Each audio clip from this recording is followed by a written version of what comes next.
नूरमर्दनम देवकी परमानंदम कृष्णं वंदे जगद्गुरुम.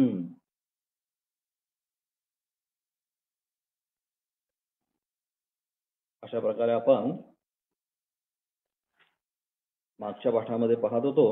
तस्य अस्य गीताशास्त्रस्य, जे गीताशास्त्र श्रीमद भगवद्गीता आम्ही या ठिकाणी आता शिकायला जाणार आहोत किंवा शिकणार आहोत, त्याचं काय संक्षेपतः प्रयोजनम, काय प्रयोजनम.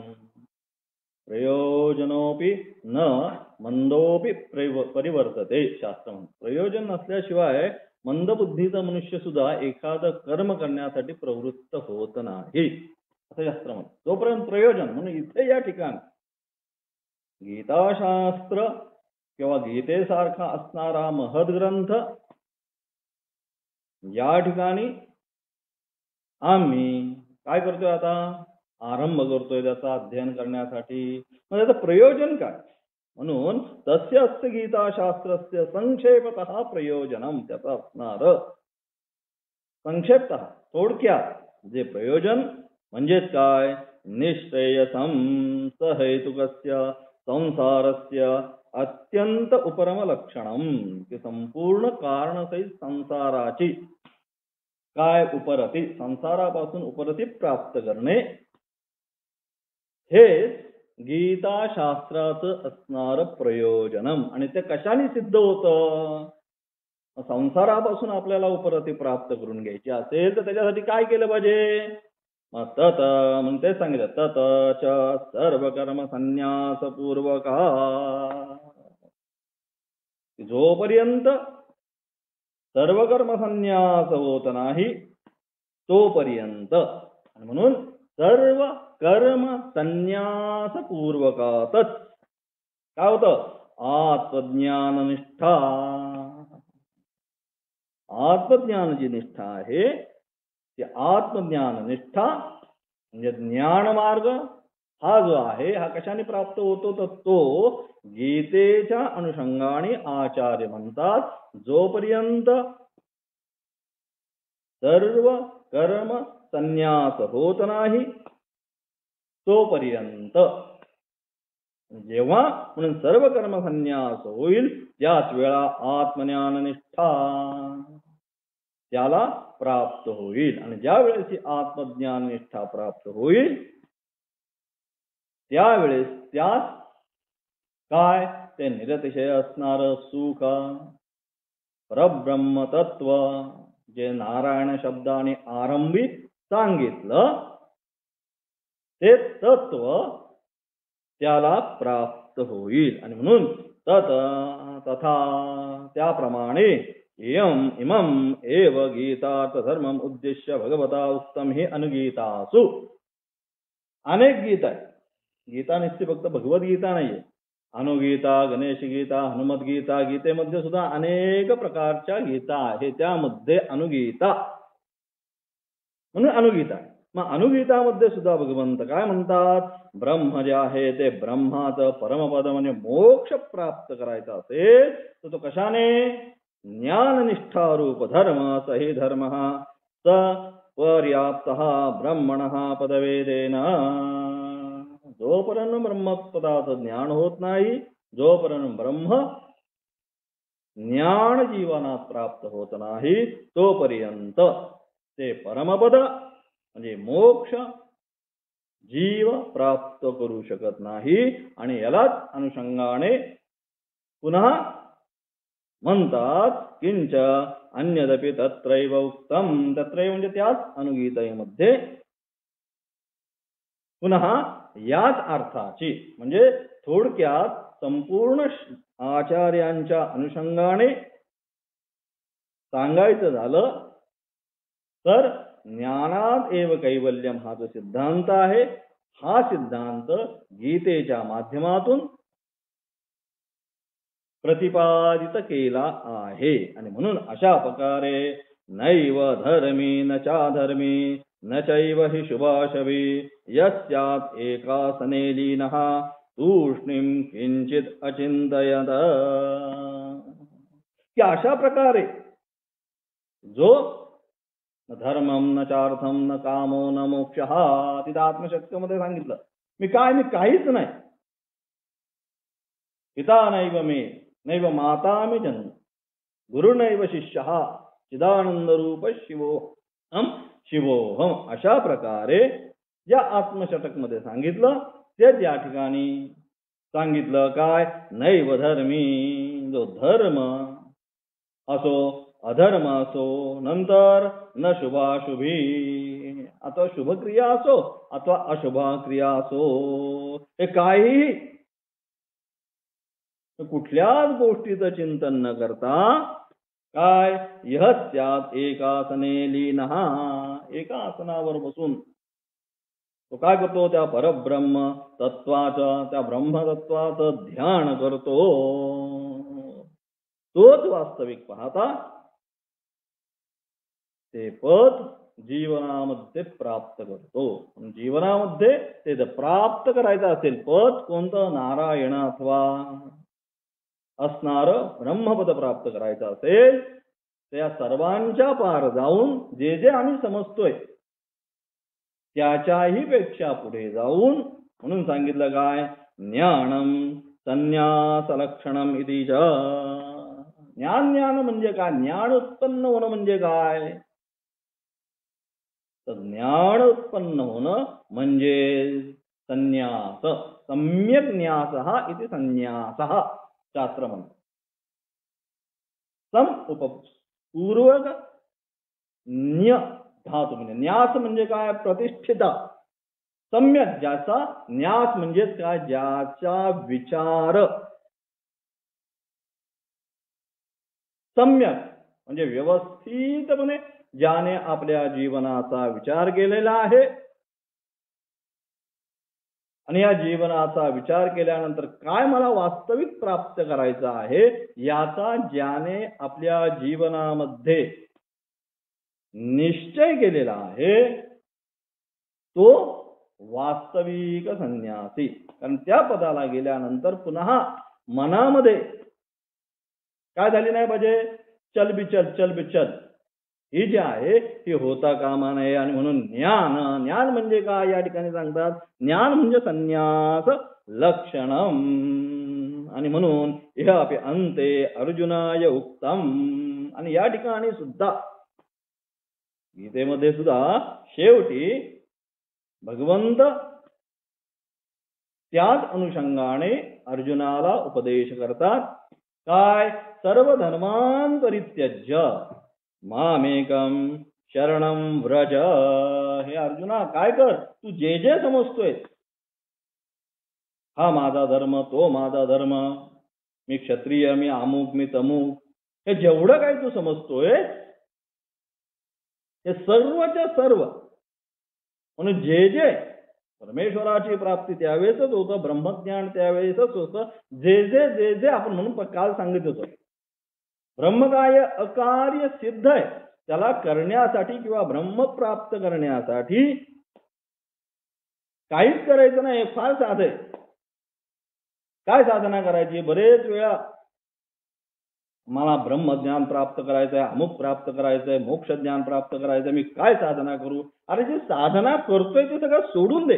आचार्य म्हणतात सर्व धर्मान् परित्यज्य जे जे म्हणून तू करत आहेस हे सर्वच्या सर्व ज्या वेळेस काय होईल तू सोडून देशील सर्व धर्मान् परित्यज्य जे जे मानतो मला असं अमुक करायचंय मी क्षत्रिय मी ब्राह्मण मी वैश्य मी शूद्र मी अमुक मी तमुक मी ब्रह्मचारी मी गृहस्थी मी वानप्रस्थी मी संन्यासी अमुक अमुक अमुक जेवढं म्हणून तू स्वतःला मानून घेतलंय जी जेवढी लेबल थोडक्यात आपण स्वतःवर लावून घेतलेली आहेत ही सर्व प्रकारची लेबल काढून टाकणे. काहीच नाही करायचं. काय साधना करायची काहीच साधना करायची नाही. मजा किती आहे बघा. काहीच साधना करायची नाही हीच साधना करायची. इतकं सरळ आणि सोपं आहे. काय ब्रह्मज्ञान प्राप्त करण्यासाठी काय साधना करू. अरे काहीच साधना करू नको. हीच साधना आहे. नाही कश्चित क्षणोपी जात तिष्ठत्व कर्मकृत गीता म्हणते. कारण कोणताही जीव जीवनामध्ये क्षण सुद्धा विनाकर्म राहू शकत नाही. काही ना काहीतरी लागतच ते. पण जोपर्यंत ते सर्व सोडून देत नाही तोपर्यंत ब्रह्मज्ञान प्राप्त होऊ शकत नाही. आणि म्हणून अशा प्रकारे काय सांगितलं, इह अपिच्या अंते उक्तम, म्हणून गीतेमध्ये सुद्धा सर्वात शेवटी असलेला अंतिम श्लोक कोणता, सर्वधर्मान परित्यज्य मामेकम शरणं व्रज अहं त्वा सर्व पापेभ्यो मोक्षयिष्यामि मा शुचः. अशा प्रकारे 18व्या अध्यायामध्ये असणारा 66वा श्लोक संपली गीता आहे. दुसऱ्या अध्यायामध्ये 11व्या श्लोकाला गीतेचा आरंभ झाला आणि त्याची असणारी सारासार फलश्रुती या सगळ्या अध्यायाची. पहिला अध्यायाचा आचार्य व्याख्याच करत नाही या ठिकाणी. आता आपण गेलो तर पुढे जाऊ. तुम्ही बघा आता गेला की पहिल्या अध्यायावर आचार्यांनी भाष्य केलंच नाही. आचार्य कुठे जातात भाष्य करायला, दुसऱ्या अध्यायाचा 11वा श्लोक ज्यावेळेस आरंभ होतो, अशोचानन्व शोचस्वं प्रज्ञावादांश वासते गता सून गता संशना अनुशोचंती पंडिता. म्हणून जो दुसरा अध्यायाचा 11वा श्लोक आहे तिथं आचार्य भाष्याला आरंभ करतात. मग पहिला अध्याय आचार्यांच्या दृष्टीने पहिला अध्याय फक्त कथा मात्र आचार्य म्हणतात. आणि त्याचप्रमाणे त्याची समाप्ती 18व्या अध्यायामध्ये या 66वा जो श्लोक या ठिकाणी आता उद्धृत केला आचार्यांनी, सर्वधर्मान परित्यज्य मामेकं शरणं व्रज. संपूर्ण गीता शास्त्राची अशी फलश्रुती एका श्लोकामध्ये आम्हाला गीताशास्त्र ज्ञात करून घ्यायचं असेल. काय या संपूर्ण एवढ्या 18 अध्याय तुम्ही म्हटले किंवा 18 अध्यायाचं तुम्ही अध्ययन केलं, आता तुम्ही कोणी तुम्हाला विचारलं तर काय शिकला याच्या माध्यमातून, सार सूत्रात्मक हे सगळं झालं. 700 श्लोकांचं सार काय ते हेच आचार्य म्हणतात. सर्वधर्मान परित्यज्य माम एकम शरणं व्रज. सगळं सोडून मला एकट्यालाच शरण. अहं त्वा सर्व पापेभ्यो. एवढी तू जीवनामध्ये पाप केलेली आहे त्यापासून मी काय करेल, मोक्षयिष्यामी. अशा प्रकारे अनन्य भावाने तू ज्यावेळेस मला म्हणजे त्या आत्मतत्वाला शरण येशील त्यावेळेस मी काय करा तर निश्चितपणे तुला तो परमपुरुषार्थ जो मोक्ष आहे त्या मोक्षाची प्राप्ती करून देईलच मा शुच. काळजी करू नकोस. आणि म्हणून अशा प्रकारे हा संपूर्ण गीता शास्त्राचा असणारा सारासार विचार शेवटच्या अध्यायामध्ये भगवंत सांगतात. आणि आचार्य सुद्धा या ठिकाणी तोच विचार संपूर्ण उपोद्घाताच्या शेवटी या ठिकाणी सांगतात. काय इह भज अंते या ठिकाणी सुद्धा शेवटी हा श्लोक आचार्य सांगतात. आणि म्हणून अशा प्रकारे हे सांगितलेले 2 मार्ग, कोणकोणते मार्ग सांगितले संपूर्ण शास्त्रामध्ये, फक्त 2च निष्ठा सांगितल्या, एक कर्मनिष्ठा आणि एक ज्ञाननिष्ठा. या 2 निष्ठा अभ्युदयार्थः अपि यः प्रवृत्ति लक्षणो धर्मः वर्णाश्रमांच उद्दिश्य विहितः तस्देवतादि स्थान प्राप्ति हेतुः. अभ्युदय म्हणजे आपलं स्वतःचा उत्कर्ष करण्याच्या दृष्टीने काय अपि हा प्रवृत्ती लक्षणो धर्म, हा जो प्रवृत्ती लक्षण धर्म सांगितला म्हणजे जी कर्मनिष्ठा सांगितली, कर्मयोग जो सांगितला त्या कर्मयोगाच्या अनुषंगाने या ठिकाणी आचार्य म्हणतात काय तो कर्मयोग अभ्युदयार्थ अपि हा प्रवृत्त लक्षणो धर्म वर्णाश्रमांचे उद्दिश्य विहितः. प्रत्येकाच्या वर्णाश्रमाच्या अनुषंगाने ब्राह्मण क्षत्रिय वैश्य शूद्र त्याच्या अनुषंगाने तो धर्म त्या ठिकाणी सांगितला. विहितः स देवादिस्थान प्राप्ती हेतुः. मग त्याचं अनुष्ठान केल्यानंतर त्याचं फळ काय प्राप्त होतं, कर्मयोगाच्या अनुषंगाने त्या कर्मयोगाचं अनुष्ठान केल्यानंतर आम्हाला काय फल प्राप्त होतं तर आम्हाला त्या त्या देवता किंवा त्या त्या देवलोकाची प्राप्ती आम्हाला होते. जसं जेवढ्या प्रमाणामध्ये आमचं पुण्य त्या प्रमाणामध्ये त्या त्या लोकांची आम्हाला जीवनामध्ये प्राप्ती होते. हे एक फळ त्याचं कर्मयोगात. परंतु तोच कर्मयोग आचार्य पुढे जाऊन सांगतात काय, अभिजसन, परंतु काय तोच कर्मयोग काय ईश्वरार्पण बुद्ध्या अनुष्ठीयमानः, म्हणजे फलाची आकांक्षारहित,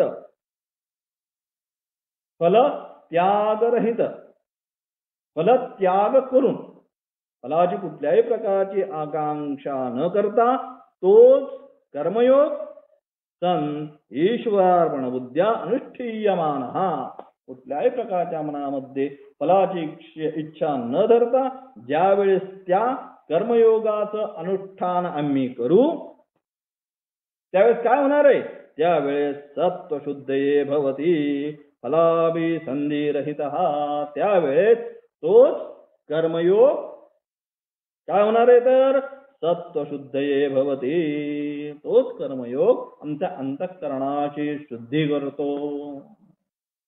म्हणजे एकच कर्मयोग ज्यावेळेस फलासक्ती फलाच्या इच्छेने आम्ही करतो त्यावेळेस तो कर्मयोग आम्हाला त्या त्या लोकांची प्राप्ती करून देतो. पण तोच कर्मयोग ज्यावेळेस आम्ही मनामध्ये कुठल्याही प्रकारच्या फळाची इच्छा न करता करतो त्यावेळेस तोच कर्मयोग काय करतो तर आमचं असणारं चित्त शुद्ध करण्याला मदत करतो. आणि म्हणून अशा प्रकारे शुद्ध सत्व ज्याचं चित्त शुद्ध झालंय आता कर्मयोगाद्वारे कुठल्याही प्रकारच्या फलाभिसंधी त्याने कर्मयोग केला आणि ज्याचं चित्त आता शुद्ध झालेलं आहे, अंतःकरण आता शुद्ध झालेलं आहे, त्याच्यासाठी काय शुद्ध सत्वस्य ज्ञाननिष्ठा योग्यता प्राप्तीद्वारे न, मग एकदा तुमचं चित्त शुद्ध झालं काय होतं आपल्या आत त्याच्यामध्ये मोक्षशास्त्राला अपेक्षित असणारा अधिकारी विवेक, वैराग्य, समाधी, षटकसंपत्ती, मुमुक्षुत्व हे जे काही गुण आहे म्हणजे ज्यावेळेस चित्त शुद्ध होतं, ज्यावेळेस चित्त शुद्ध व्हायला सुरुवात होते त्यावेळेस त्या चित्तामध्ये ही सगळी सात्विक गुणसंपत्ती अमानित्व, अदंबित्व, अवयम, तत्वसंशुद्धी, ज्ञानयोग व्यवस्थिती, अशा प्रकारे ही जी सात्विक गुणसंपत्ती आहे चित्त शुद्ध व्हायला लागलं की सर्व प्रकारची सात्विक गुणसंपत्ती त्या चित्तामध्ये प्रकट व्हायला सुरुवात होते. आणि म्हणून अशा प्रकारे शुद्ध सत्वस्य आणि अशा प्रकारे ती सात्विक गुणसंपत्ती त्या चित्तामध्ये निर्माण झाली की मग काय होतं तेच चित्त काय ज्ञान निष्ठा योग्यता प्राप्तीद्वारे न ज्ञानोत्पत्ति हेतुत्वेन च निश्रेयस हेतुत्वम चापि प्रतिपद्यते. आणि तेच जे चित्त आहे तेच चित्त आता काय होतं ज्ञान निष्ठा किंवा ज्ञान योगासाठी ते आता परिपूर्ण त्याच्यासाठी जो अधिकार आहे तो अधिकार त्याच्यामध्ये प्राप्त होतो. आणि तोच प्रवृत्ती रूप धर्म म्हणजेच कर्मनिष्ठा जर आपण कुठल्याही फलाची आकांक्षा न धरता केली तर तीच कर्मनिष्ठा आम्हाला ज्ञाननिष्ठेची योग्यता प्राप्त करून देते. आणि म्हणून तोच अर्थ तथाच इमम एव अर्थ अभिसंधाय वक्षति. आणि म्हणून हाच अर्थ गीतेच्या अनुषंगाने आम्हाला या ठिकाणी सांगितला काय ब्रह्मण्याधाय कर्माणी. सगळी जी कर्म आहेत ती कर्म काय कर ब्रह्माणी आधाय म्हणजे ब्रह्मामध्ये संपूर्ण कर्म अर्पण कर. त्यानंतर योगिनः कर्म कुर्वन्ति कशासाठी संगम त्यक्त्वा आत्मशुद्धये. योग्यांच्या द्वारे जी कर्म केली जातात ती कर्म कशासाठी केली जातात तर ती सर्व कर्म आत्मशुद्धीसाठी केली जातात. आणि म्हणून अशा प्रकारे इमम द्विप्रकारम धर्मम, अशा प्रकारे हा दोन प्रकारचा धर्म म्हणजेच कोणता, एक कर्ममार्ग आणि दुसरा ज्ञानमार्ग. निश्रेयस प्रयोजनम परमार्थतत्वं च वासुदेवाख्यम परब्रह्म अभिधेय भूत विशेषतः अभिव्यंजयत विशिष्ट प्रयोजन संबंध अभिधेयवत गीताशास्त्रम. आणि म्हणून अशा प्रकारे परमकल्याण जीवमात्राचं करणं हाच याचं प्रयोजन. काय गीताशास्त्राचं प्रयोजन आता शिकणार आहोत. मग याचं वास्तविक प्रयोजन काय, तर वास्तविक प्रयोजन म्हणजे जीवमात्राचं असणारं परमकल्याण हेच याचं प्रयोजन. आणि म्हणून अशा प्रकारे सांगितलेले हे दोनही धर्म म्हणजे कर्मनिष्ठा असो किंवा ज्ञाननिष्ठा असो, हे दोनही धर्म अनुषंगाने ज्यावेळेस कर्मयोगाचं केवळ अनुष्ठान करत राहू त्यावेळेस त्या देवता लोकांची प्राप्ती आणि तेच कर्मयोगाचं अनुष्ठान केल्यानंतर कुठल्याही फलाची आकांक्षा न धरता तोच कर्मयोग ज्ञानयोगासाठी म्हणून निश्चित होतो. आणि अशा प्रकारे या दोन्हीचं असणारं फल काय, लक्षभूतम वासुदेवाख्यम परब्रह्म अभिधेय, ते परमार्थ तत्व वासुदेव स्वरूप प्रत्येक जीवमात्राला प्राप्त व्हावं, हेच या गीता शास्त्राचं विशिष्ट प्रयोजन. म्हणजे प्रत्येक जीवमात्राला ते वासुदेव स्वरूप परब्रह्म तत्व प्राप्त व्हावं, हेच या गीता शास्त्राचं परम प्रयोजन यतः. आणि म्हणूनच मी काय करतोय, तदर्थे विज्ञाते, ते एकदा तुम्हाला प्राप्त झालं ते परब्रह्म तत्व, ते वासुदेवाख्य परब्रह्म तत्व एकदा जीवाला प्राप्त झालं तर काय होणार आहे, यतः तदर्थे विज्ञाते, ते ज्ञात झाल्यानंतर काय होणार, तर समस्त पुरुषार्थ सिद्धी, सगळे जे पुरुषार्थ आपल्याला सांगितले धर्म अर्थ काम आणि मोक्ष, हे जे चार पुरुषार्थ आहे त्या चारही पुरुषार्थांची म्हणजे समस्त पुरुषार्थ सिद्धी, वास्तविक पुरुषार्थाची सिद्धी त्यानेच प्राप्त होते. आणि म्हणूनच मी या ठिकाणी आचार्य म्हणतात अतः तद विवरणे यत्नः क्रियते मया. आणि म्हणून अशा प्रकारे तो परम पद, तो परम मोक्ष जीवमात्राला प्राप्त व्हावा. आणि ते प्राप्त होण्याकरिता म्हणूनच त्या गीताशास्त्राची गरज. आणि म्हणून त्याच अनुषंगाने या ठिकाणी मी हे गीताशास्त्र किंवा या गीताशास्त्रावर मी व्याख्या करण्याचा आचार्य म्हणतात प्रयत्न करत आहे.